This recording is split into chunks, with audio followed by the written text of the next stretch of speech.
Mga hayop! Aray! Sino ka ba, miss? Bakit ka nananampal? Tinatanong mo kung sino ako, ha? Haliparot kang babae ka! Aray ko! Bitiwan mo nga ang buhok ko. Ano ba? Nasasaktan ako! Mahal, tulungan mo ko! Laura, tama na! Ano ba? Ano? Ako pa ang pinatitigil mo, ha, Greg? Tigilan mo na to. Huwag kang mag-iskandalo. Bakit? Nahihiya ka ba? Gagawin ko ang gusto ko dahil may karapatan ako, Greg. Kaya manigas ka dyan. Kakalbuhin ko ang babaeng to! Aray! Bitiwan mo ang buhok niya! Pilit na binubuksan ni Greg ang mga kamay ni Laura na mahigpit na nakakapit sa buhok ni Aldana. Halos lahat ng mga tao sa karinderya ay nakatingin sa kanila. Hindi maunawaan ni Aldana ang nangyayari kaya napapahawak na lang din siya sa braso ng babaeng nananakit sa kanya. Maya-maya pa ay kusa na rin siyang binitawan nito. Sino ka ba? At bakit bigla-bigla ka na lang nananakit? Ay, tanga! Hindi mo pa rin bagets, ha? O sige, magpapakilala ako sa'yo. Ako si Laura. Ako lang naman ang asawa nitong lalaking kalandian mo. Ano? Bingi ka ba? Asawa, as in legal wife. Sinaktan kita kasi kabit ka. Tama na yan, Laura! Greg, ano to? May asawa ka na? Niloko mo ko? I'm sorry, Aldana. Malakas na sampal ang agad na dumapo sa mukha ni Greg mula sa galit na dalaga. Maluhaluhang sinamaan ng tingin ni Aldana ang natitigilang kasintahan. Ang sama mo! Bakit mo naman ginawa sa akin to? Bakit mo ako niloko? Hindi kita niloko. Mahal na mahal kita, Aldana. Andali! Anong mahal? Tumigil ka nga dyan!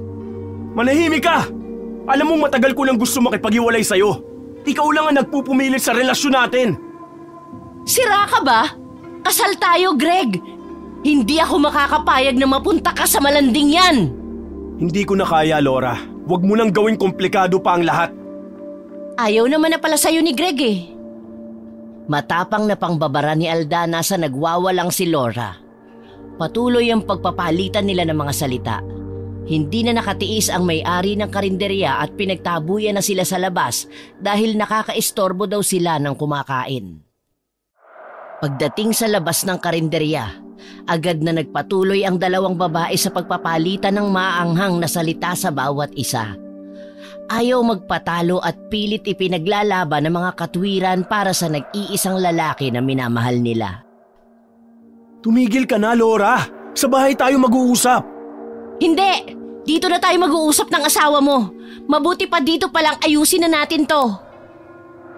Aba, matapang kang kabit ka, ha? Oo, Laura. Matapang ako at tiyak na hindi mo magugustuhan ang sasabihin ko kay Greg. Nahihintakutang napalingon si Laura sa kanyang asawa at muling ibinalik ang tingin kay Aldana. Mamili ka, Greg. Ako o ang asawa mo? Aldana! Pinagsabay mo kami, di ba? Hindi pwedeng mamangka ka sa dalawang ilog. At ikaw naman, Laura, hindi porkit ikaw ang legal magagawa mo ng manakit. Proud ka pa talagang linta ka? Hindi ka ba nahihiya sa mga pinagsasasabi mo? Kadalaga mong tao pumapatol ka sa may asawa. Wala akong paki sa'yo. Ngayon, Greg, sumagot ka. Ikaw, Aldana, ang pipiliin ko. Ikaw ang mahal ko. Greg! Siguro naman malinaw na. Ako ang pinili ng asawa mo. So, ang ibig sabihin sa akin na siya. Ang kapal ng mukha ninyong dalawa. Halika ritong babae ka, kakalbuhin talaga kita! Akmasa ng pasugod muli si Laura sa nakatayong si Aldana pero nagawa ng maiharang ni Greg ang katawan sa tangkang pananakit muli ng babae. 5 taon nang nagsasama ang mag-asawa. Ang totoo ay hindi naman talaga niya gusto si Laura pero pinilit nila siyang pakasalan ng babae dahil akala nila ay buntis ito. Nagpanggap si Laura na may nabuo sa isang gabi na may nangyari sa kanila. Pero pagkatapos ng kasal ay doon nalaman ni Greg na baog ang kanyang asawa at wala itong kakayahang magbuntis. Ngunit wala na siyang magawa. Nagtiis na lang siya sa babaeng pinakasalan niya hanggang sa nakilala niya si Aldana, ang babaeng unang nagpatibok ng puso niya. Tumabi ka! Huwag mo ipagtanggol yung kabit mo! Buntis siya, Laura. Kaya wag na wag mo siya sasaktan. Dinadala niya ang anak ko. Ang anak na hindi mo kayang ibigay sa akin. Nahulog ang panga ni Laura sa pagkabigla. Ang mga salita ni Greg ay tila isang malakas na suntok na tumama sa kanyang dibdib. Bigla siyang nakaramdam ng panghihina. Muntik na siyang nabuwal dahil biglang nandilim ang kanyang paligid. Wala siyang makita at nawalan siya ng balanse. Parang pinipiga ang kanyang puso sa kanyang nalaman. Mahal na mahal niya si Greg at ang katotohanang dinadala ng babaeng yun ng sanggol ay ang realisasyong katapusan na ng relasyon nila. Hayop ka, Greg! Bakit mo ginawa sa akin to? Hindi mo lang ako niloko. Binuntis mo pa ang kirida mo. Sino bang unang nanloko sa atin? Di ba ikaw? Pinagsisihan ko na nagpakasal ako sa'yo, Laura. Pinagsisihan ko! Hindi naman nakaimik si Aldana. Tila ramdam niya ang sakit na nararamdaman noon ni Laura. Sa di inaasahang pagkakataon ay nararamdaman niya ang awa rito. Pero hindi niya kayang bitawan si Greg kaya ipinaglalaban niya ito sa kanyang legal na asawa. Ayaw niyang walang kilalaning ama ang anak. Walang kaalam-alamang dalaga na habang nagpapakaligaya sila ng kanyang nobyo ay may natatapakan na pala siyang damdamin ng iba. Ngunit pinili niya ang sarili na magmukhang maldita at palaban kay Laura upang mapagtakpan ang matinding kaba at sakit na kanyang nararamdaman. Pagsisisihan mo to, Greg! Pati na rin ikaw na mga agaw ng asawa! Isinusumpa ko na magiging impyerno ang magiging buhay niyo! Tumigil ka sa mga pinagsasasabi mo? Hindi ka magiging masaya sa piling ng kabit mo.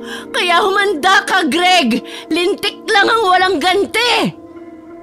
Tumayo ng dahan-dahan si Laura mula sa pagkakaupo sa lupa. Hindi pa ito tapos sa kanyang pagbabanta. May katarungan sa mundo, Aldana. At kukunin ko yon sa anumang paraan. Hindi nakahuma ang dalawa sa mga sinabing yon ni Laura. Pareho silang natigilan at di nakakilos. Mabilis na tumalikod ang babae at iniwan na ang dalawa. Doon lamang tila nagising si Greg. Napahawak siya sa bewang ng nobya habang tinatanaw ang papalayong asawa. Si Aldana naman ay nakaramdam ng matinding takot sa kakaibang himig ni Laura. Ang tunog ng mga salitang binitiwan nito ay parang isang masamang bangungot na magdadala sa kanya ng isang kapahamakan. Mag-usap tayo, Aldana. Oo, kailangan nating mag-usap. Pero hindi dito. Gusto ko yun tayo lang, Greg. Inaya ni Greg si Aldana at upang makapag-usap sila ng masinsinan ay dinala niya ang babae sa isang motel. Mahal, magsama na tayo. Magpakalayo-layo tayo dito. Malayo kay Laura. Malayo sa mga sumpang binitawan niya. Pumunta tayo sa lugar na walang makakakilala sa atin. At dun bubuo tayo ng sarili nating pamilya.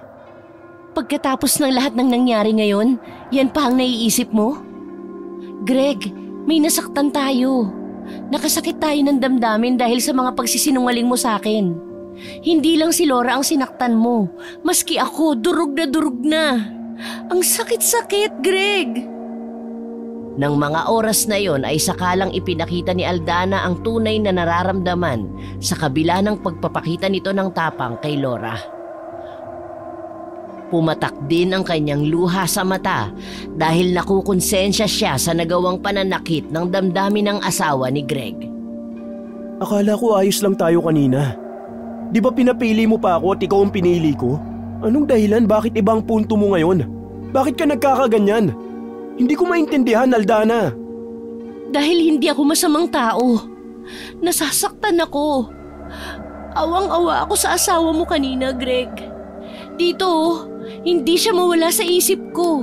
hindi mabura sa isip ko yung pag-iyak niya at yung lungkot niya. Pakiramdam ko may mangyayaring masama sa kanya eh. At kapag nangyari yun, kasalanan natin, Greg. Upo ka nga muna.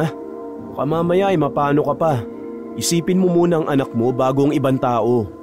Mamaya ay makasama sa bata yung ginagawa mo. Hayaan mo na si Laura. Kilala ko yun, matapang yun. Pero hindi siya gagawa ng anumang bagay na ikapapahamak niya. Inalalayan siya ng nobyo na makaupo sa malambot na kama. Sige, anong plano mo? Gusto mo ba doon na lang tayo umuwi sa probinsya kung saan ako lumaki? Malayo ang probinsya mo, Aldana. Pero para sa'yo, sasama ako. Mabuti na rin yun nang hindi tayo masundan ni Laura para guluhin. Pansamantala, doon muna tayo sa bahay ni Itay at Inay. At kapag nakapanganak na ako, saka na lang tayo bumukod. Salamat, mahal, sa pagbibigay ng pagkakataon sa akin.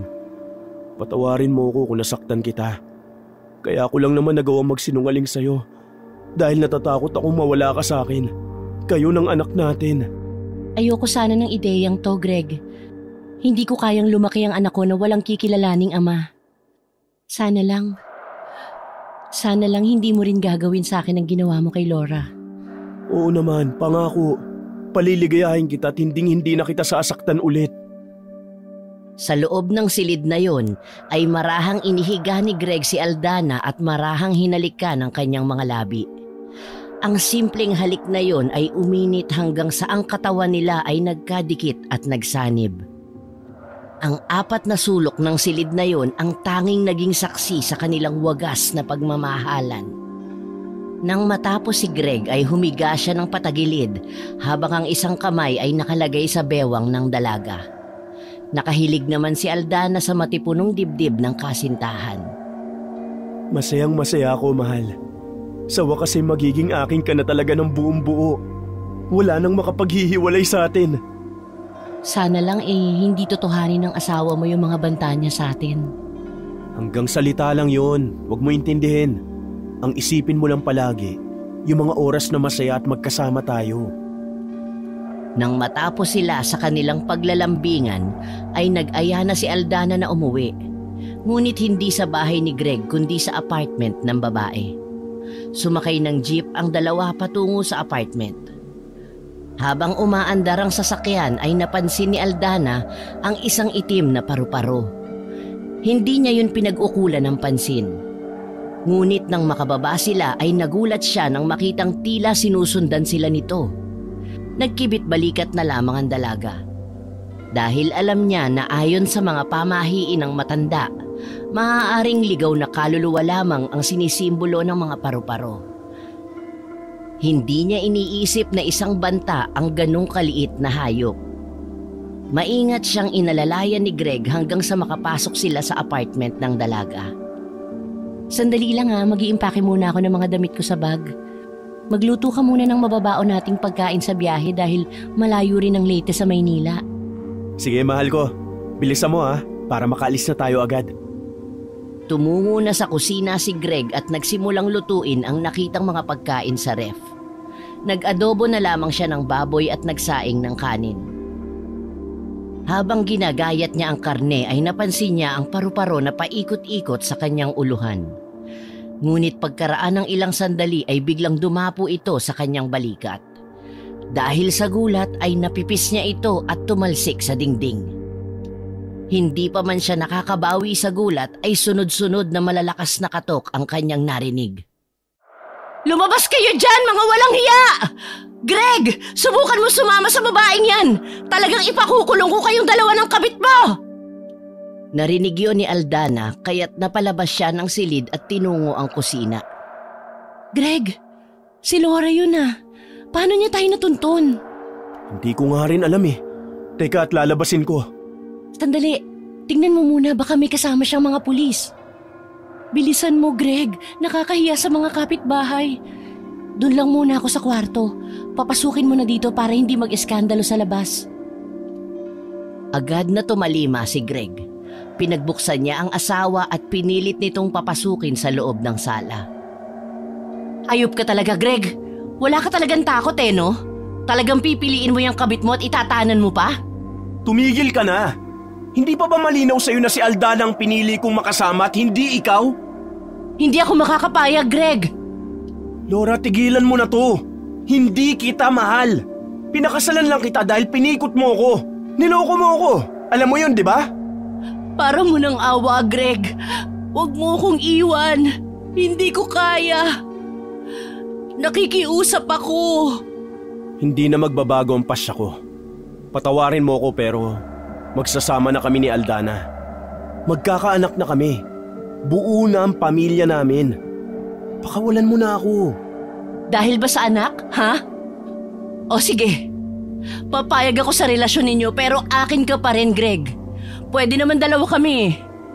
Please, huwag mo akong iwan. Tumigil ka na sa kaibangan mo, Laura.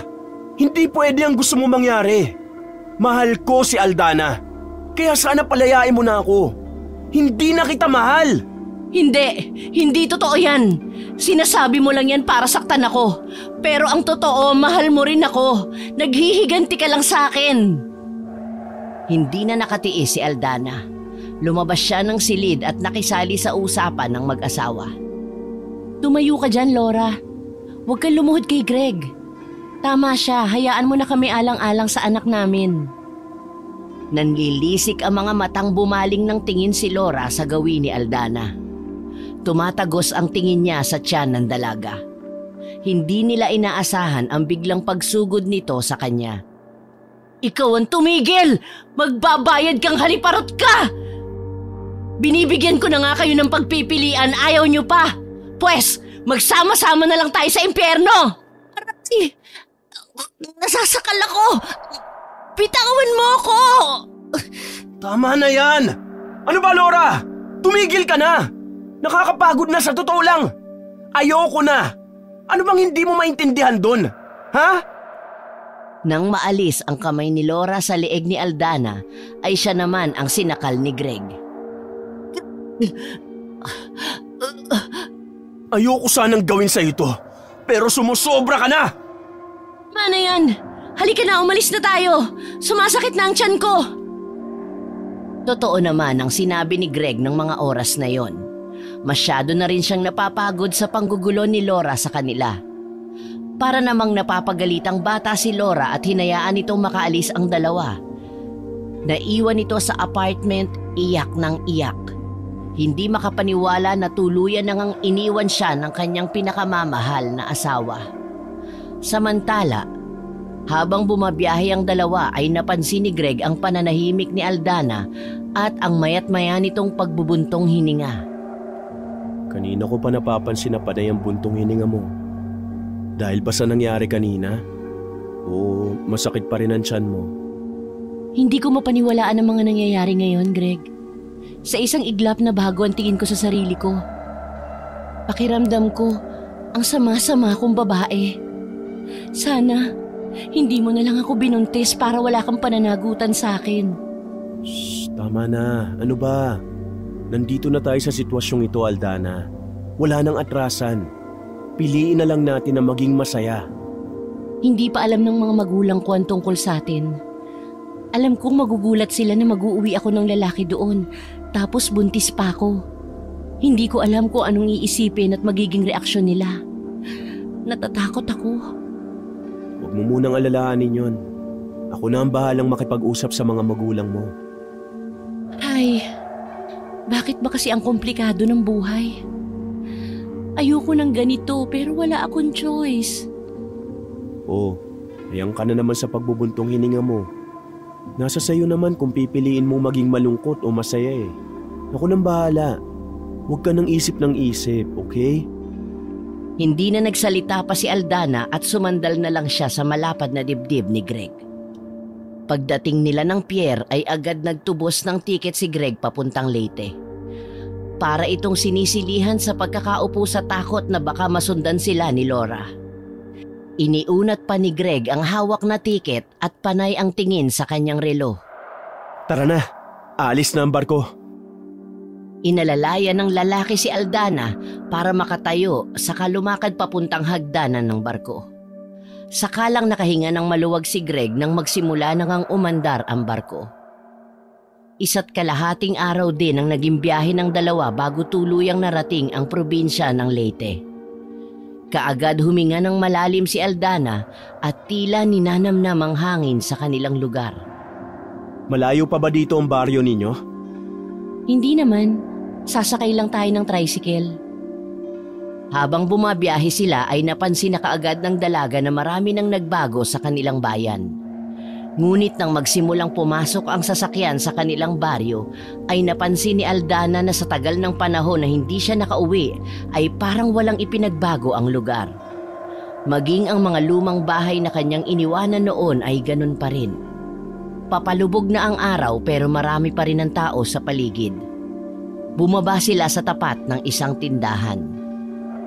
Nandito na tayo. Napansin kaagad ni Greg ang tila masasamang titig ng mga lalaking nakatambay sa kaharap na tindahan kung saan sila huminto. Saan ang bahay nyo dito? Kailangan pa nating maglakad ng konti. Ano? Bakit di pa tayo nagpati dun sa tricycle? Ganun talaga dito. Hindi naman makakaakyat ang tricycle dyan sa itaas ng bundok. Sa taas ang bahay ninyo? Oo, pero huwag ka mag-alala, maayos naman ang daan. Ganun? Mahal, ganito ba talaga sa lugar nyo? Tignan mo yung mga tao, nakakatakot kung tumingin. Parang ngayon lang nakakita ng gwapo. Puro ka naman biro eh. Seryoso ko, tignan mo kasi. Tinatakot mo lang ang sarili mo, Greg. Gwapo ka at mistiso kaya natural na humanga sila sa'yo. Saka ganito talaga sa probinsya. Masanay ka na. Hindi na lang ipinahalata ni Aldana kay Greg na kakaiba rin ang pakiramdam niya sa uri ng pagkakatingin ng mga tao sa kanila. Matagal na rin kasi na hindi siya nakakauwi at hindi na niya kabisado ang mga taong nakita na nakatambay sa tindahang yun. Bagamat walang halos na bago sa kanilang lugar, ay marami na siyang hindi kilalang tao. Malayo pa ba? Hindi na nakatiis si Greg nang mapansin itong nasa halos 15 minuto na silang naglalakad. Nakakatakot naman dito sa lugar nyo. Ang tahimik. Saka saan ba tayo pupunta? Mukhang paakyat na to ng langit eh. Ano ka ba? Tumahimik ka na lang kaya? Malapit na tayo, huwag kang mainip. Saka anong nakakatakot dito talagang ganito naman sa probinsya, di ba? Bilisan mo na lang kaya maglakad dyan. Talo pa kita eh. Baka pwedeng magpahinga naman muna tayo. Sandaling tumigil sa paglalakad si Aldana at nakangiting napatingin sa hinihingal na si Greg.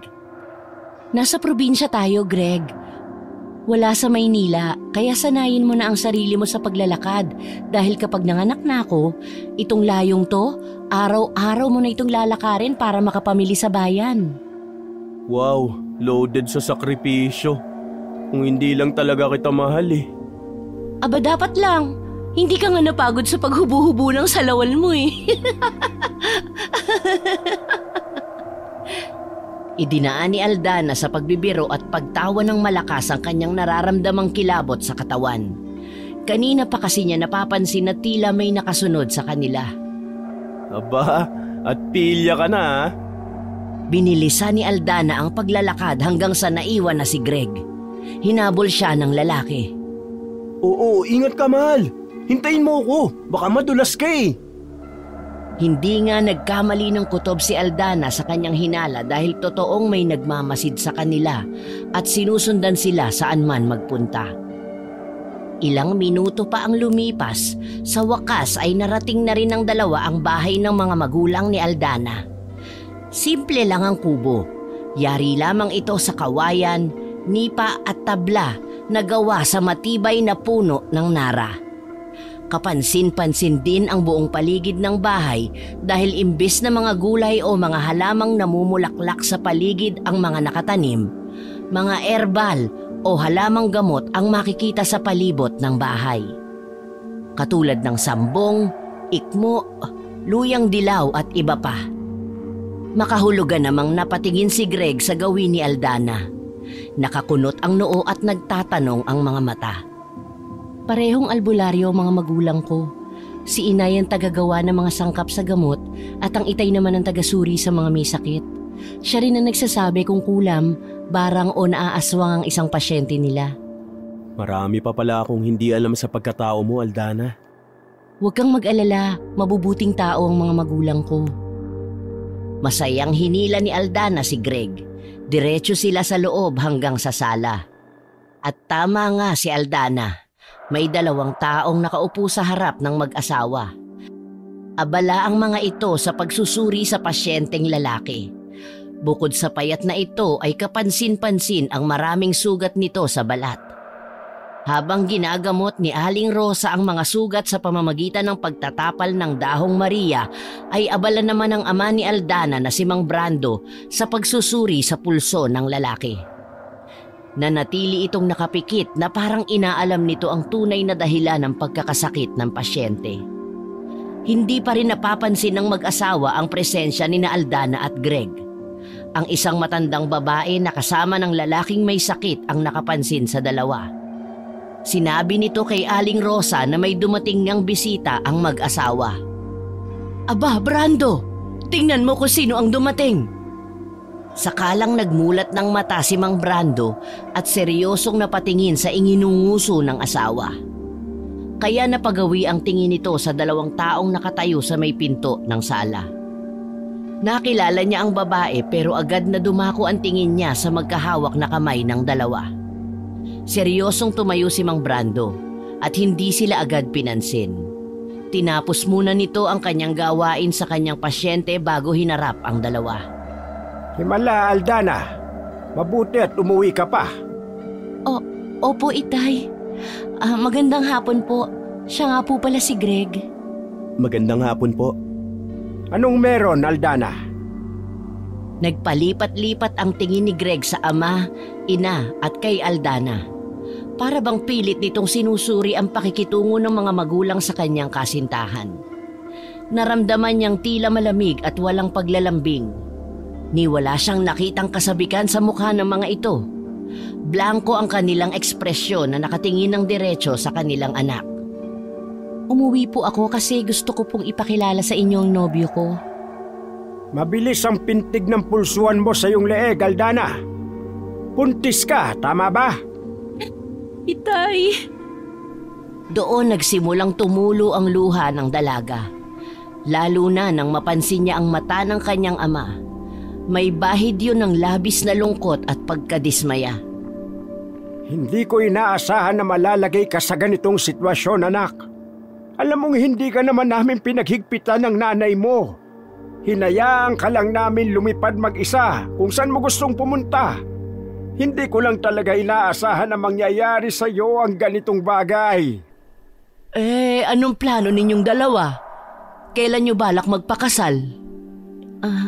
Inay, may sasabihin pa po ako sa inyo. Hindi po kami magpapakasal ni Greg. Abay, bakit? Ayaw mong panagutan ng anak ko? Ganun ba, Greg? Nay, hindi po sa ganun. Hindi lang po niya ako pwedeng pakasalan kasi po ay kasal siya sa ibang babae. Biglang napasuntok sa dingding si Mang Brando at panay ang mura. Bakit naman ganun, Aldana? Hindi! Mali! Hindi naman kami nagkulang sa pangaral sa iyo, di ba? Bakit, ha? Wala ka na bang makitang ibang lalaki? Ilayo mo sa akin ang lalaki niyan, kundi mapapatay ko yan! Wag naman, Tay! Please po, wag po ninyong saktan si Greg. Huminahon ka, Brando. Baka mapano ang anak mo. Biglang napahagulgol ng malakas si Aldana at hindi na yun mapigilan pa ng kahit na sino sa mga kasama niya sa bahay. Kahit masama ang loob ay napilitan si Mang Brando na magpakahinahon. Dahan-dahan niyang nilapitan ang kanyang anak. Biglang nagbago ang kanyang tono at naging malumanay. Nagmamahalan po kami ni Greg. Hindi ko po kayang mawala siya sa buhay ko, Itay. Ayokong mawala ng ama ang aking anak. Huwag po ninyong ipagkait sa inyong apo na maranasan ng isang buong pamilya. Hiwalay na po kami ng asawa ko. Huwag po kayong mag-alala. Aalagaan ko po at mamahalin si Aldana habang buhay. Ipinapangako ko po yan. Patawarin niyo po kami. Huwag kayo sa amin humingi ng tawad. Higit kayo nagkasala sa asawa nito. Doon kayo humingi ng tawad. Tiyak na madadamay ang apo ko kapag nagkaroon ng gulo.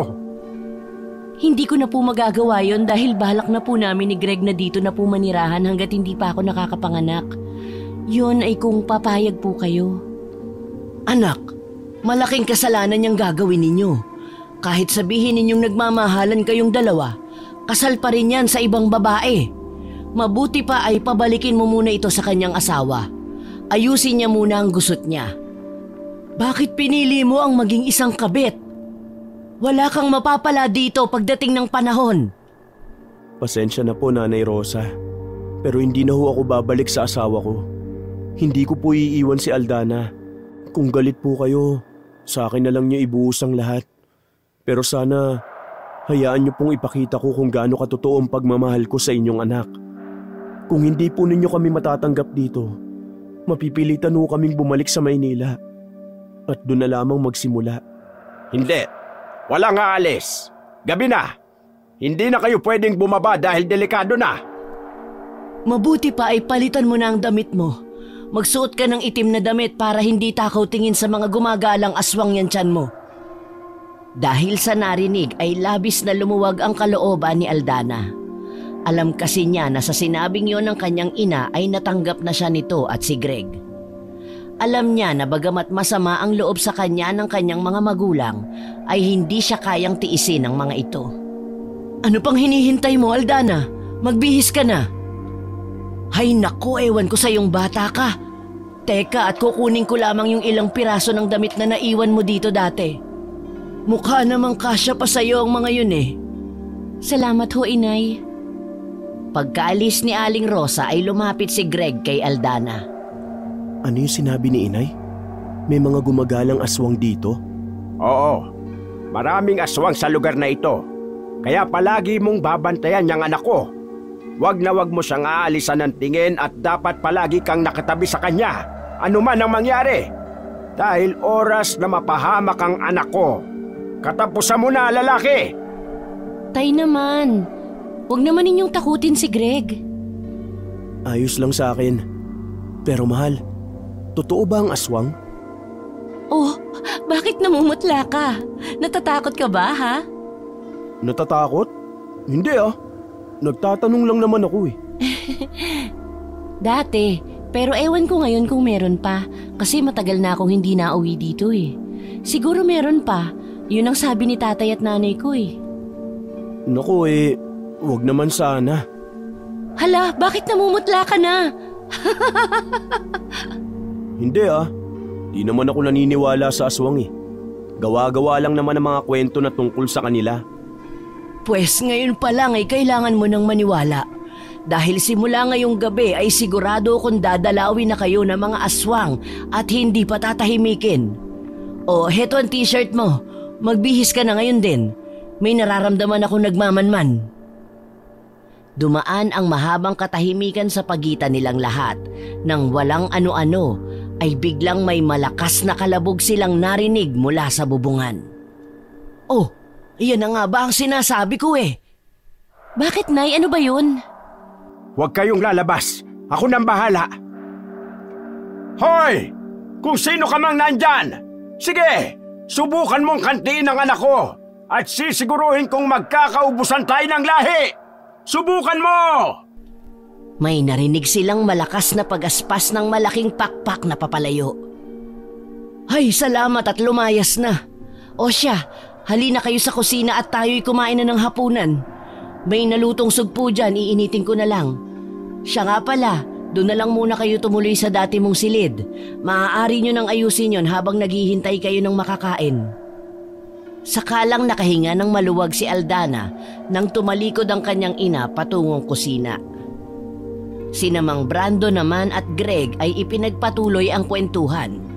Marami itong ibinilin sa lalaki tungkol sa mga pangontra at kung ano ang dapat niyang gawin kapag mayroong aswang na umaaligid. Sa pagdaan ng mga araw ay nagsama na nga ang dalawa na parang mag-asawa. Naging maayos naman ang kanilang mga naunang linggo. Nakakaraos at natatapos nila ang araw na masaya. Ipinakita ni Greg ang matinding pagmamahal kay Aldana sa mga panahong yon. Inaalagaan niya ito ng mabuti at pinagsisilbihan.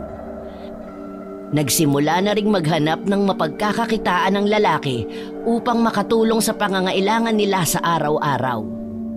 Samantala, habang unti-unti nang lumalaki ang tiyan ni Aldana, ay doon niya mas nararamdaman ang iba't ibang pagbabago ng kanyang katawan. Isa sa palagi niyang inirereklamo ay ang madalas na pag-iinit ng kanyang katawan lalo na sa gabi. Masyadong maalinsangan para sa kanya ang bawat gabi. Talagang ganyan ang buntis. Kailangan ay masanay ka na. Medyo matagal-tagal pa ang titiisin mo. Hindi naman ako nagrereklamo, Inay. Ayos lang po. Importante ay maipanganak ko ng maayos ang anak ko. Nang gabing yon, pagkatapos nilang mag-usap ng ina ay humiga na siya sa kama kung saan naghihintay si Greg. Sabay silang natulog. Ngunit sa kalaliman ng gabi ay biglang naalimpungatan si Aldana dahil sa kakaibang pananakit ng kanyang tiyan at sa napakainit na pakiramdam. Butil-butil na ang kanyang pawis sa noo. Marahan niyang niyugyog ang natutulog na asawa. Greg, gumising ka, naiinitan ako. Magpalit ka na lang ng damit, mahal. Mainit talaga eh. Masakit din kasi ang tiyan ko eh. Ikuha mo muna ako ng maligamgam na tubig. Masakit ang tiyan mo? Bakit? Gusto mo ba gisingin ko si Itay at Inay para makita ang kalagayan mo? Naku, wag na. Pagod na ang mga yon. Wag na natin silang istorbohin. Ikuha mo na lang ako ng tubig, please. Bumangon si Greg at sinunod ang utos ng babae. Mabilis nitong tinungo ang kusina at nanguha ng mainit na tubig sa termos. Bumalik din siya kaagad sa silid. Ayaw niyang matagal na mawala sa paningin ng asawa. Iniabot niya ang baso kay Aldana habang nakaupo ito sa papag at nakangiwi ang muka habang hinihimas ng kaliwang kamay ang sariling tiyan nito. Ano ba ang ginawa mo kanina at biglang sumakit ang tiyan mo? Wala naman. Dito lang ako sa bahay kanina kasama ang nanay. Tapos heto, nagising ako dahil parang hinahalukay ang tiyan ko sa sakit. Mabilis na ininom ni Aldana ang tubig. Pinakiramdaman nito ang sarili. Muling hinimas nito ang kanyang tiyan at tinatansya kung umayos na nga ba ang kanyang pakiramdam. Ano, ayos ka na ba? Anong nararamdaman mo? Teka lang, hindi ko pa alam eh. Baka naman may nakain ka lang na hindi hiyang sa tiyan mo. O kaya, baka naglilihi ka pa rin. Alam mo kasi may mga kilala ako na nakapagkwento sa akin dati na hanggang 5 buwan naglilihi pa rin. Hindi, Greg. Imposible na pagkain ang naging sanhi ng pananakit ng tiyan ko. Medyo dito kasi sa puso nang gagaling yung sakit eh. Pakiramdaman mong mabuti. Baka mamaya kailangan na natin ng tulong ni nanay at tatay. Mahirap na. Baka naman mapaano ang anak natin yan. Aray! Sige, gisingin mo na. Sumasakit na ulit yung tiyan ko. Aray! Mabilis namang tumalima si Greg sa asawa. Tinakbo ang silid ng mag-asawa at malakas na kinatok ang pinto. Samantala, habang nagsisikap na gisingin ni Greg ang mga magulang ni Aldana, ay lalo namang nakaramdam siya ng pananakit. Napatingin siya sa itaas. Habang namimilipit ang kanyang tiyan ay napansin niyang tila may kaunting liwanag na tumatagos sa kanilang bubong.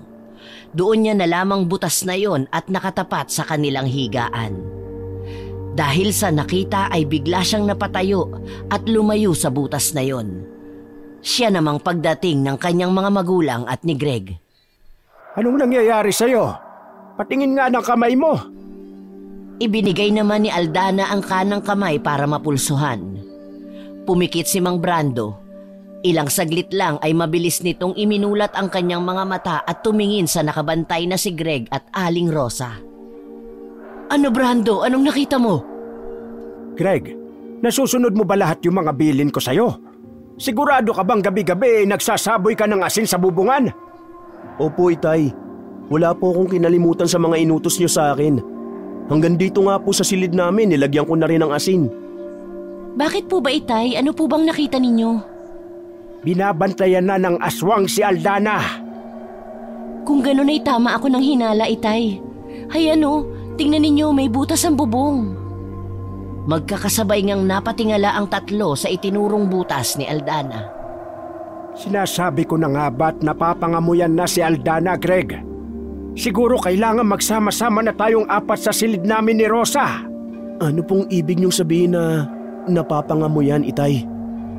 Isa itong kakaibang kakayahan ng aswang. Kapag naamoy ng aswang ang amoy ng sanggol sa sinapupunan, nagkakaroon ng hindi maipaliwanag na sakit ang babaeng buntis. Mabuti na lang at hindi pa lubusang naibaba ng aswang ang kanyang dila para ipasok sa loob ng tiyan ni Aldana.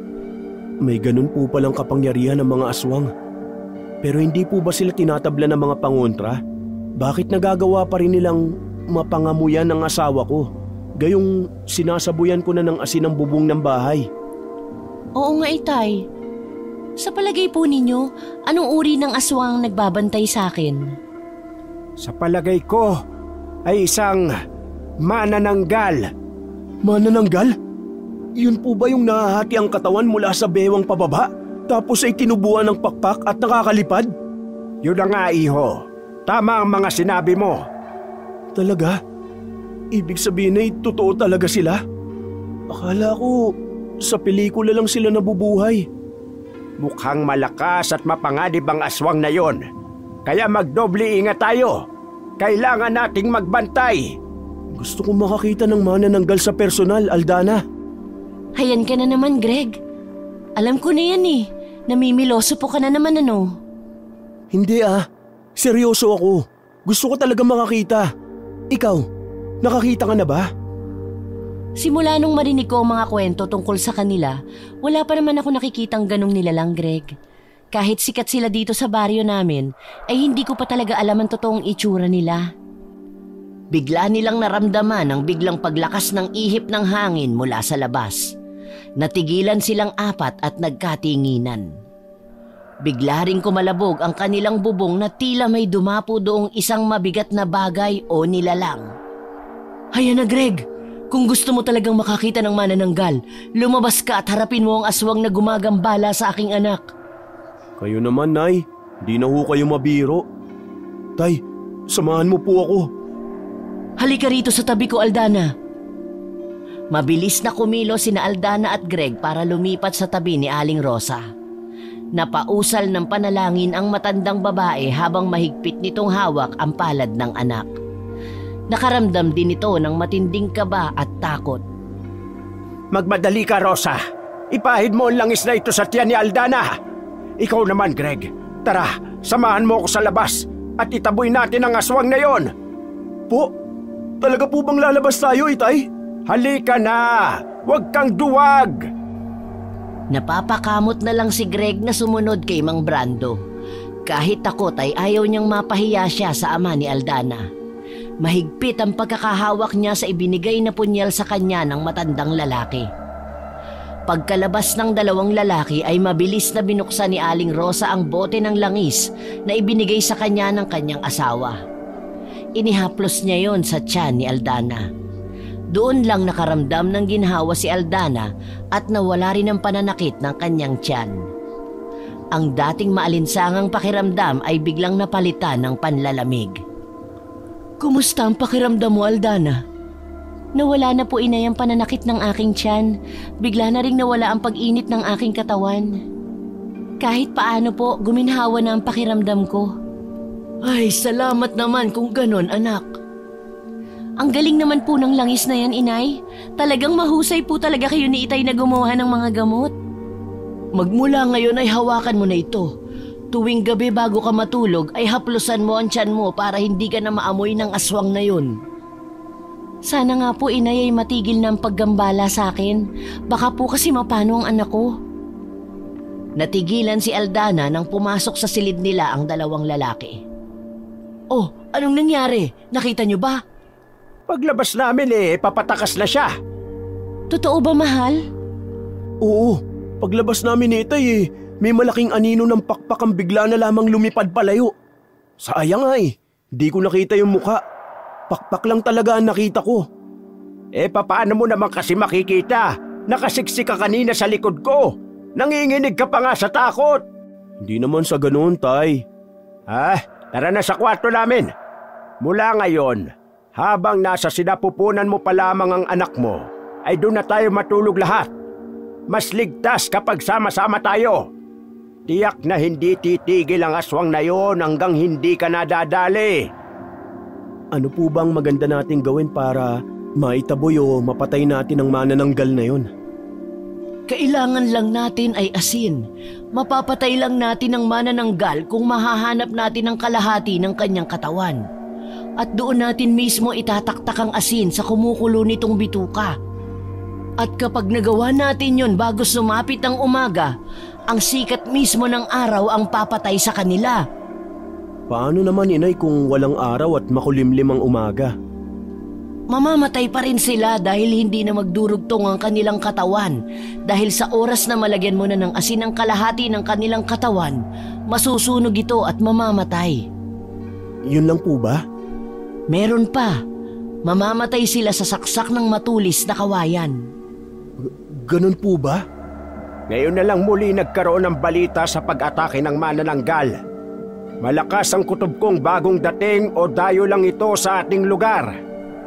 Sandaling napaisip si Aldana sa sinabing yon ng kanyang ama. Bigla rin kasing pumasok sa isip niya ang mga salitang binitiwan sa kanila ni Laura. Habang nagkakatotoo na ang isinumpang pagbabanta ng dating asawa ni Greg na hinding-hindi sila magiging masaya.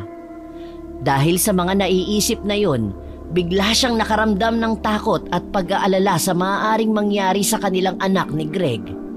Bigla siyang napahima sa kanyang maumbok na tiyan. Hindi nakaligtas sa paningin ni Greg ang sunod-sunod na paghinga ng malalim ni Aldana. 4 na buwan pa ang kanilang hihintayin bago maisilang ang sanggol. Mahaba-haba pang panahon yon para sa kanila. Nag-aalala siya para sa kaligtasan ng kanyang anak na dinadala ni Aldana. Ipinangako niya sa sarili na iingatan niya at babantayan ang kanyang mag-ina na mahal niya. Maraming gabi na ang nagdaan at hindi na nga nakabalik pa ang aswang para sumalakay. Masusi na kasi nilang binabantayan si Aldana. Relyebo ang 2 lalaki sa pagbabantay, lalo na sa gabi. Bagamat naging tahimik na ang bawat gabing nagdaraan, ay hindi nagpakakampante ang mag-asawang albularyo. Palagi pa rin silang nakaalerto at nakikiramdam sa paligid. Hindi kasi nila kilala ang kanilang kalaban kaya kailangan nilang maging mapagmatsyag. Palagi silang nakahanda sa anumang panganib na nakaabang. Nang masiguradong hindi na bumalik ang aswang, ay nagpasya na ang mag-asawa na bumalik na sa kanilang silid. Tinakpan na rin ni Greg ang butas sa bubong. Sa pagsapit ng 8 buwan ng pagbubuntis ni Aldana ay napansin ng babae na tila nagbabago ng gawi ang kanyang mahal na lalaki. Napansin niya ang pagbabago nito at ang madalas na pag-iinit ng ulo. Hindi na rin ito maasikaso sa kanya at madalas ay umuuwi pa ito ng gabi at amoy alak. Saan ka na naman ba nagpupunta, Greg? Aba, pasado 9:00 na ng gabi. Alam mo naman sa kalagayan kong ito ay hindi pwedeng naiiwan ako ng mag-isa. Hindi ka naman nag-iisa. Naririyan naman ang itay at inay na nagbabantay sa'yo habang wala ako. Saka, nakipagkwentuhan lang naman ako kay Aling Esther. Saka dun sa babaeng nangungupahan sa kanya na galing sa Maynila. Kaya pala amoy alak ka na naman. Ano bang nangyayari sa'yo at nagkakaganyan ka? Hindi ka naman dating ganyan ah. Wag mo na lang akong pansinin. Namimiss ko lang naman ang uminom eh. Hayaan mo na ako. Anong hayaan? Anong pinagsasasabi mo? Mahimik ka dyan at matutulog na muna ako. Teka, bakit ang tahimik yata dito sa bahay? Nasaan yung 2 matanda? Wala sila. Kanina pang hapon umalis. May sumundo sa kanila na magpapagamot daw ng kanilang kaanak. Ayaw nga sana ni Itay eh. Kaso sabi ko darating ka naman kaya wala silang dapat na ipag-alala. Uy, kasalanan mo naman pala kung bakit ka nag-iisa eh. Di sana hindi mo sila pinayagan para hindi ka naiwang mag-isa. Naririnig mo ba ang sinasabi mo? Anong problema mo? May problema ba sa atin? Sabihin mo! Aba, nakakasawa ka na rin ha? Wala ka ng pinagkaiba sa dati kong asawa na bungangera. Ay, napakamalas ko talaga sa asawa. Nagulat si Aldana sa sinabing yon ni Greg. Hindi niya matanggap na itinulad na siya nito kay Laura. Parang isang malakas na sampal yon sa kanya. Dahil doon ay labis siyang nag-alala. Nahiga na siya nang makitang pumikit na ang kanyang asawa at nakatagilid dito patalikod sa kanya. Parang gumuho ang lahat ng mga pangarap niya ng mga oras na yun. Napaiyak siya ng tahimik. Ilang sandali pa ay narinig niyang bumukas ang pinto sa sala. Kasunod niyon ay ang boses ng kanyang itay at inay. Lumabas siya ng kwarto at sinalubong ang dalawa. Oh, gising ka pa. Yung asawa mo nandyan na ba? Opo, inay. Kanina pa po siya dumating, nakatulog na nga po eh. Mabuti naman kung ganon. Itong tatay mo hindi mapakali na iwan kang mag-isa dito sa bahay. Ipinipilit nga sa akin na parang nakita daw niya ang asawa mo na nakikipag-inuman sa tindahan ni Aling Esther. Sabi ko naman baka namamalikmata lang siya. Hindi po nakipag-inuman si Greg. Maaga po siyang umuwi, inay. Sabi ko naman sa'yo hindi si Greg yung nakita mo. Baka kamukha lang. Naku baka gano'n na nga. Teka, sisilipin ko nga kung talagang naroon na sa silid si Greg. Ayan hindi mo ba nakikita? Masarap na ang tulog. Madali lang magsinungaling talaga, Aldana, no? Kaya lang nakalimutan mo na umaalingasaw ang amoy ng alak sa kwarto ninyo.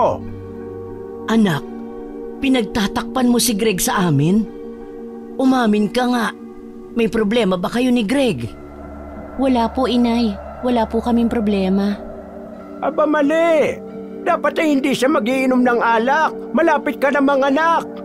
Saka napapansin ko, parang may nagbabago sa ugali ng asawa mo.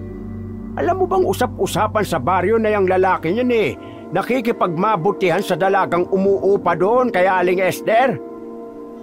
Bigla na lang bumundol ang kaba sa dibdib ni Aldana nang mabanggit ng kanyang ama ang dayong kababaryo.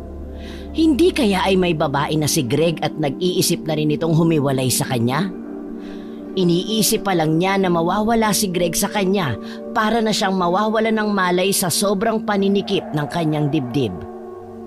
Tumigil ka nga, baka mamaya marinig ka ni Greg. Ano naman kung marinig niya? Hindi ko gusto yung ginagawa niya sa anak natin. Hayaan niyo po, inay, at pagsasabihan ko na lang po si Greg. Aba dapat lang. Dahil kapag nagpatuloy pa ang kanyang ginagawa sa inyo, mapapahama kayong mag-ina. Kaya pagsabihan mo. Ano ba? Ang iingay nyo naman, natutulog ang tao Panay ang salita nyo dyan. Respeto naman.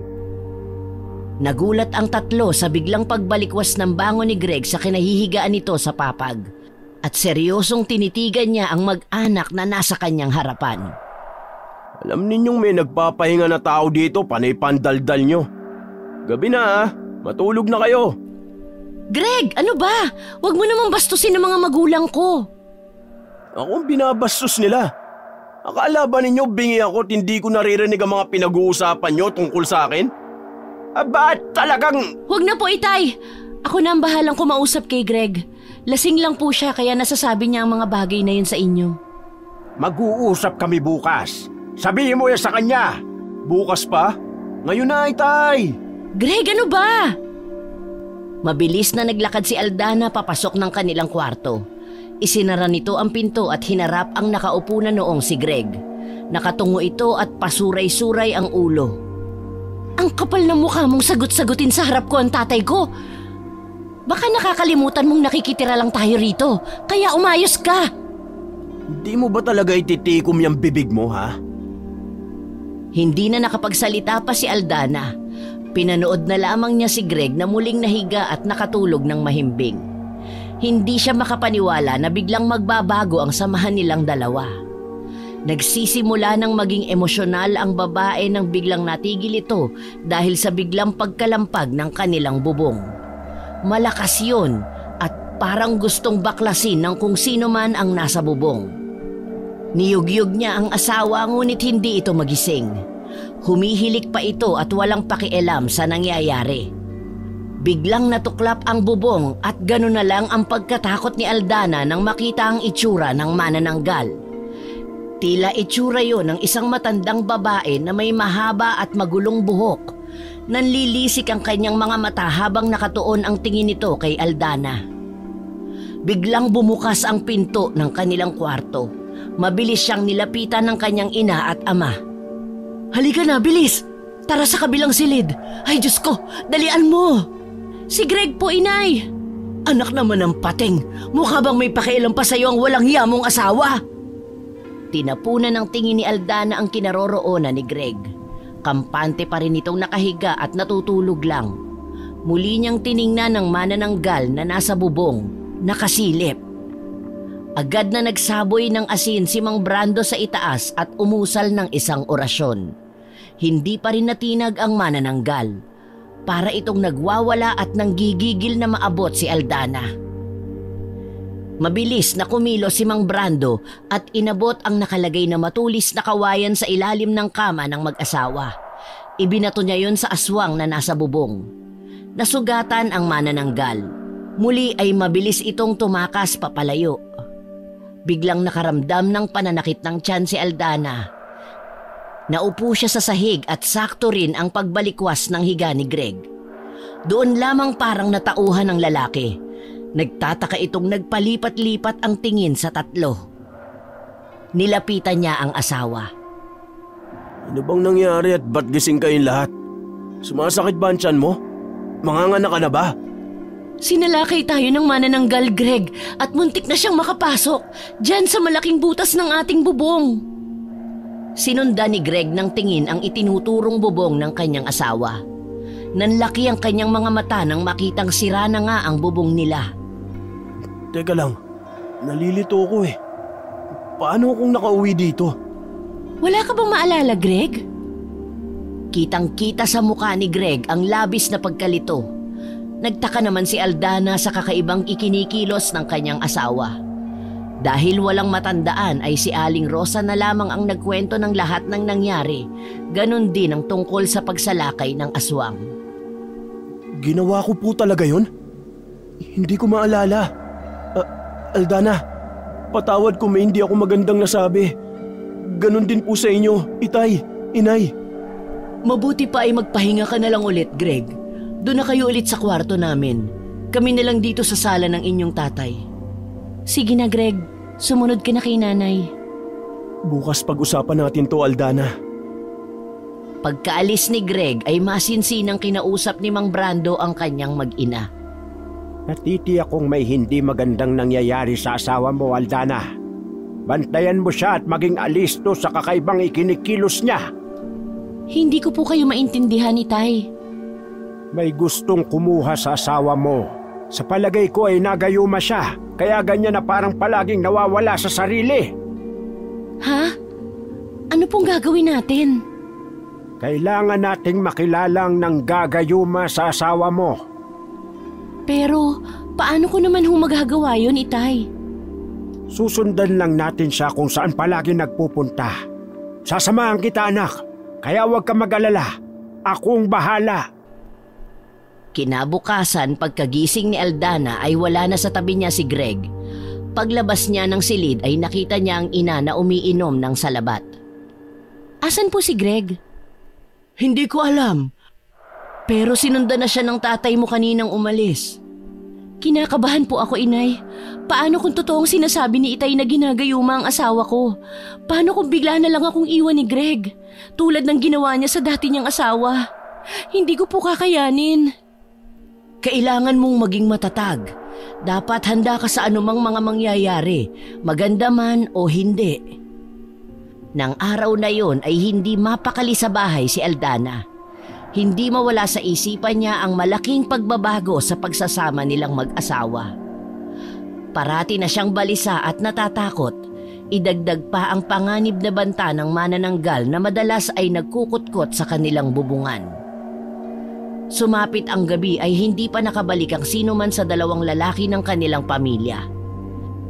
Labis na nag-aalala si Aling Rosa at hindi siya mapakali. Pabalik-balik ito sa paglalakad at panayang sulyap sa pintuang nakasara. Madilim na pero walang Greg at Mang Brando na dumating. Ilang minuto pa ang lumipas ay biglang dumating si Greg. Pawis na pawis ito at siya agad ang hinanap nito. Nagulat siya nang biglang hablutin nito ang kanyang braso. Hindi lang yon ang ikinabahala ni Aldana. Napansin kasi niya ang isang itim na paru-paro na sumusunod kay Greg. Aray ko! Ang braso ko! Bitawan mo ako, Greg! Nasasaktan ako! Talagang napipiko na ako sa'yo, Aldana, ha? Akala mo hindi ko malalaman na pinasundan mo ako sa tatay mo? Ganun na ba talaga kakitid ang isip mo, ha? Nakakasawa na talaga! Greg, huminahon ka! Bitawan mo si Aldana! Huwag mo siyang saktan, buntis ang asawa mo! Ubus na ang pasensya ko sa anak mo. Talagang masasaktan to sa akin. Wag! Parang awa mo na! Huwag mong sasaktan ang anak ko! Huwag kang makialam dito, ha? Kundi matatamaan ka rin sa akin tulad ng pakialamero mong asawa. Ano? Anong ginawa mo sa asawa ko? Nasaan si Brando? Hayop ka, Greg! Yung magaling mong ama, ayun. Sinundan ako nang magpunta ako sa bahay ni na Aling Esther. Ipinahiya ako sa harap ng mga taong nandun. Hindi ba't utos mo yun sa kanya? Anong ginawa mo? Sumagot ka! Hindi na malaya ng isa man sa kanila ang biglang pagpasok ni Mang Brando. Biglang natumba si Greg sa lakas ng suntok ng matanda sa mukha nito. Lumayas ka sa pamamahay ko! Ang kapal ng pagmumukha mo! Tama ang hinala ko, Aldana. Kabit ng asawa mo ang babaeng nangungupahan doon kina Esther. Parang ibig ko mawala ng puso ni Aldana sa isiniwalat na yon ng kanyang ama. Halos mapugto ang kanyang hininga sa sakit na kanyang nararamdaman. Lalo pa at tumakbo palabas ng bahay si Greg. Kaya nagdilim na rin ang paningin ni Aldana at hindi na naisip ang kalagayan niya. Hinabol at sinundan niya si Greg na noon ay pababa sa baryo. Diyos ko, Brando! Sundan mo ang anak natin! Hindi siya dapat nasa labas ng bahay!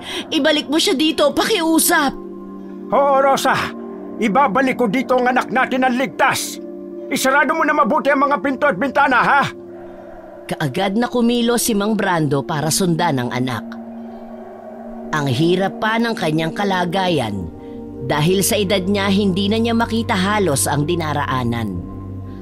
Tanging ang bilog lang na buwan ang nagsisilbing liwanag sa daan.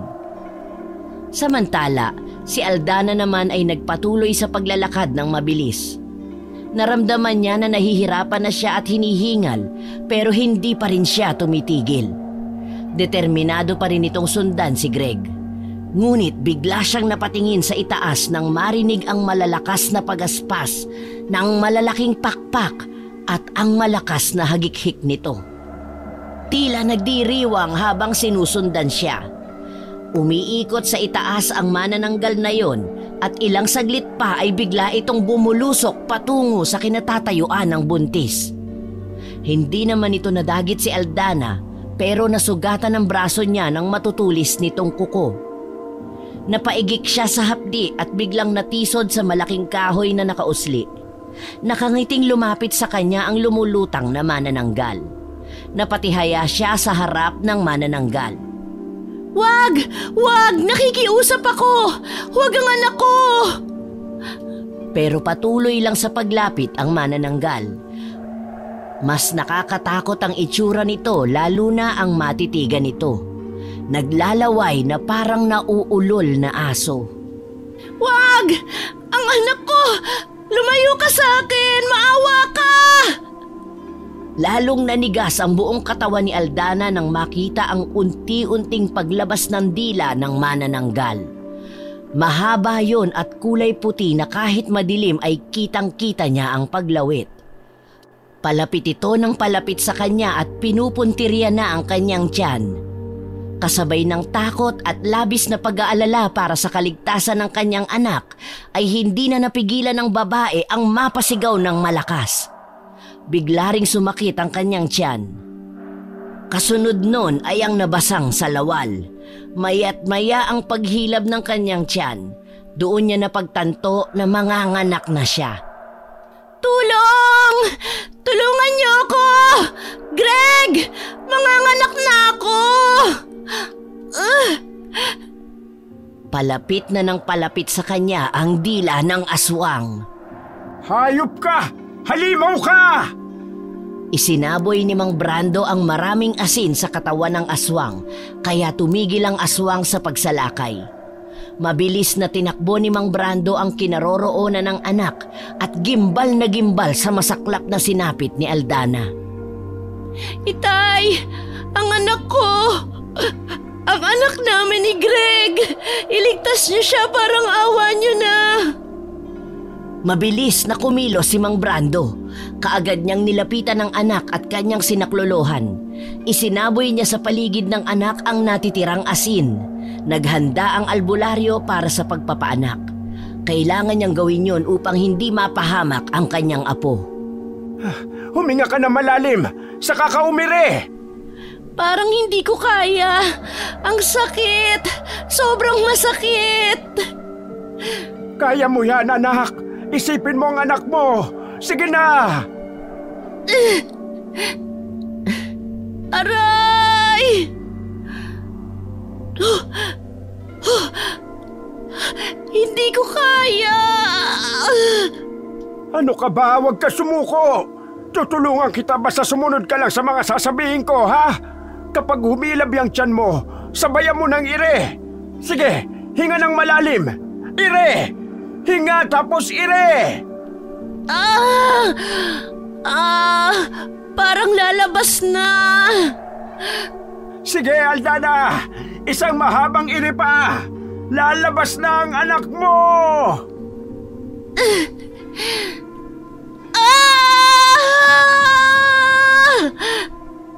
Matagumpay na naisilang ni Aldana ang kanyang anak. Subalit napansin niyang natulala ang kanyang ama habang ang paningin nito ay nasa kanyang sanggol. Tay, anong nangyari? Bakit hindi umiiyak ang anak ko? Ikinalulungkot ko pero patay na ang sanggol, anak. May butas sa dibdib ang bata. Malamang hindi mo talaga namalayan na nabiktima na ng aswang ang anak mo. Hindi totoo yan, Itay. Nakikiusap ako, iligtas mo ang anak ko. Ipinatong ng kanyang ama ang sanggol sa kanyang tiyan at doon nakita niya na wala nang ang buhay ang kanyang anak. Halos hindi magawang tingnan ni Aldana ang sinapit ng sanggol. Masakit ang mamatayan ng anak, lalo na kung ang dahilan nun ay ang pagpatay ng aswang. Isang malakas na sigaw ng paghihinagpis ang narinig sa lugar na yon. Humagulgol ng iyak si Aldana at sumumpang siya mismo ang papatay sa manananggal na pumaslang sa kanyang anak. Tumakas ang manananggal at matagal na hindi nagpakita sa kanila. Mula nang mailibing ang sanggol ni Aldana ay tila nawala siya sa kanyang sarili. Palagi na itong nagkukulong sa kanyang silid, hindi kumakain at iyak ng iyak lalo na sa gabi. Awang-awa ang mag-asawa sa kanilang anak. Parang awa mo na, Aldana. Buksan mo ang pinto, mag-usap tayo. Kailangan mong kumain ng makabawi ka ng lakas. Gusto kong mapag-isa, inay. Kailangan mong may makausap, anak. Huwag kang susuko. Lumaban ka. Pagbayarin mo ang manananggal na pumatay sa iyong anak. Pero paano kang lalaban sa kanya kung hindi ka naman kumakain? Karma ko to, inay. Sa lahat ng nagawa ko. Ang sakit. Para akong mamamatay nang mawala sa akin ang aking anak. Puwersahan nang binuksan ni Aling Rosa ang pinto at umiiyak itong napayakap sa kanyang anak habang nakasubsob sa unan at umiiyak. Nang humarap ito sa ina ay mugtong-mugto ang kanyang mga mata. Namayat na rin siya at hindi maipagkakailang mayroon siyang matinding pinagdadaan ng hirap. Si Greg, inay. Hindi pa ba siya umuwi? Hindi pa, anak. Kung ganon, talagang sumama na siya sa ibang babae. Iniwan na niya ako. Hayaan mo na ang lalaking yon, Aldana. Nakikiusap ako sa'yo. Ayusin mo ang sarili mo. Magpakatatag ka. Hindi pwedeng ganyan ka, anak. Hirap na po ako. Kasalanan ko to, inay. Parusa ko to sa lahat ng naging mga kasalanan ko. Hindi, mali ka. Wala kang kasalanan, anak. Mahal na mahal ko po si Greg, pero iniwan niya ako. Ang sakit-sakit po. Masakit, pero darating din ang araw na matututunan mong maghilom. Huwag mong hayaan na sirain ka ng isang tao na walang malasakit sa'yo. Malalampasan mo rin ang lahat ng pagsubok na ito. Tatagan mo lang ang loob mo, anak. Muling napahagulgol ng iyak si Aldana at wala na lang nagawa si Aling Rosa kundi ang damayan ng anak sa lahat ng paghihirap nito. Bilang isang ina, masakit para sa kanya ang makitang naghihirap ang kanyang anak at nasa matinding pagsubok. Samantala si Mang Brando naman ay tahimik na lumuluha sa labas ng silid ng anak. Awang-awa siya sa sinapit ni Aldana. Maging siya ay hindi pa rin makapaniwala na wala na ang inaasahan nilang apo. Halos hindi rin niya matanggap na hindi man lang niya nailigtas o naipagtanggol ito, gayong ang trabaho niya ay ang magligtas ng buhay ng ibang tao. Gusto niyang magwala pero wala naman siyang ibang masisi sa mga nangyari. Dahil hanggang sa mga oras na yon ay hindi pa rin nakikilala kung sino ang manananggal na sumalakay sa anak ng gabing yon. Hindi rin naman niya masisi si Greg dahil alam niya na wala sa tamang pag-iisip ang lalaki dahil sa gayumang ipinainom ng babaeng may maputlang kulay. Hindi na nga lang niya nabanggit ulit yon kay Aldana dahil ayaw na niyang bigyan ito ng iba pang aalalahanin. Pagdating ng tanghalian ay sinubukang dalhan ni Aling Rosa ng pagkain si Aldana. Labis naman ang tuwang naramdaman ng ginang nang nakita niya sa wakas na kumain na ang anak. Maganang-magana ito sa pagkain di tulad ng mga nakaraang araw. Pero sa likod niyon, hindi alam ng ginang na mayroon na palang pinaplano ang anak. Pagsapit ng gabi, nang makabawi na ng kaunting lakas si Aldana ay palihim siyang lumabas ng bahay upang antayin at manmanan ang aswang. Dala niya ang punyal ng ama. Determinado talaga siyang maipaghiganti ang anak sa mapamuksang manananggal. Wala siyang ibang pinaghihinalaan kundi ang sinasabi ng kanyang ama na babaeng galing Maynila. Pinuntahan niya ang bahay na pinapaupahan ni Aling Esther. Maya-maya ay bumukas ang pinto ng isang kubo na nasa tabi lang ng tindahan ni Aling Esther. Dahil madilim ay hindi agad nakita ni Aldana ang mukha ng taong lumabas. Ngunit sigurado siya na babae yon dahil sa suot nitong mahabang itim na palda. Maingat niyang sinundan kung saan papunta ang babae hanggang sa huminto sa isang masukal na bahagi sa likod. May inilabas na maliit na bote ang babae. Pagkatapos ay maingat niyang ipinahid ang itim na langis sa kanyang mukha, balikat hanggang sa kanyang bewang. Matapos magpahid ay nagsimula itong umusal ng isang kakaibang dasal. Habang ginagawa ito, ang kanyang balat ay tila kumikislap sa dilim, nagbabago at nagiging parang balat ng isang hayop. Muli itong nagpahid ng langis. Bigla itong dumipa at umungol na parang nasasaktan. Ilang sandali pa ay unti-unting lumalabas sa kanyang kilikili ang mga pakpak na parang sa paniki. Nag-umpisa na ring humiwalay ang kanyang katawan sa bewang. Nang matapos ay bigla itong lumipad pa itaas. Naiwan ang kalahating katawan nun sa masukal na damuhan. Patay ka ngayon sa aking hayop ka! Dahan-dahan siyang lumapit sa putol na katawan. Dinukot niya ang bulsa at inilabas doon ang baon niyang asin at abo. Nakahanda na siyang ibudbud sana yon sa kalahating katawan ng aswang pero biglang may humawak ng kanyang mga kamay. Paglingon niya ay nakita niya si Greg. Sino ka? Anong gagawin mo? Ha? Greg? Jean! Bumalik ka dito! Dali! Labis ang gulat ni Aldana sa mga salitang namutawi sa bibig ng asawa. Kung tingnan siya ni Greg ay parang hindi siya kilala nito. Ngunit ang mas labis niyang ikinabahala at ikinatakot ay ang pagtawag niya sa aswang. Maya-maya pa ay narinig na niya ang malakas na pagaspas ng 2 malalaking pakpak sa itaas.